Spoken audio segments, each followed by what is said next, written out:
I keep my animals warm, especially if they live outside.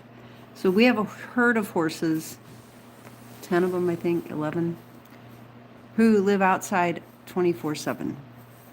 They don't have a barn, they don't have stalls. They are doing just fine. We, as humans, tend to supply them with stalls because we think that makes them feel comfortable. But what we fail to see is that it actually stresses them out, because they are used to living in a group, in a herd, with other horses, moving around all the time, eating all night long. These horses graze all night. They don't stand around, they don't go to sleep. It's not like they lay down and go to bed. And because, they're party animals. That's important for us to remember. They want to feed their big gut all the time. So how do we keep them warm with all this sub-zero weather? We let them keep themselves warm. One of the easiest ways to do that is to make sure that we feed them. When they come in for food, we feed them a meal that is high in fat and high in protein. Those are the two components of a diet that generate warmth inside the body. They help the body to create its own internal heat. And that's essential for these guys. They live outside. They don't have fancy blankets, and they are not going to be, in a heated barn or any of those sorts of things. Those kinds of things can actually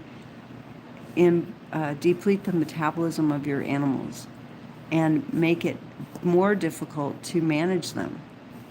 We all think it's going to make it easier, and it makes our lives easier, and it's going to make them healthier because they're better cared for.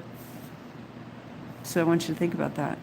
How do we help those animals that live outside 24/7? Think about cattle. The goal of a cow is to eat all the time so that her rumen, her gut, can produce heat and keep her warm and help her do the things that she's there to do. Create calves, create continued, take care of the herd, all of those things. And so by eating that forage and grass, that's the carbohydrate, so think of that as the sugar. And then eating appropriate proteins that come from seed meals, that come from the seeds of the grass, that come from the seeds of the forage. That's where the fats and proteins come from. I know it seems like it's teeny tiny little pieces, but this is how we keep our animals warm during the winter. This is how we help those animals to stay warm in the cold.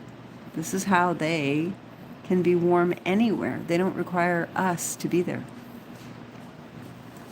And so if you're wondering, how do you keep your animals warm in the winter? Feed them appropriately. If you're a veterinarian or a chiropractor who has yet to add animal chiropractic to your practice, find us today at animalchiropracticeducation.com, and we will help you help your clients survive and thrive without fancy, big brass heated barns, all those things. Find us today at animalchiropracticeducation.com.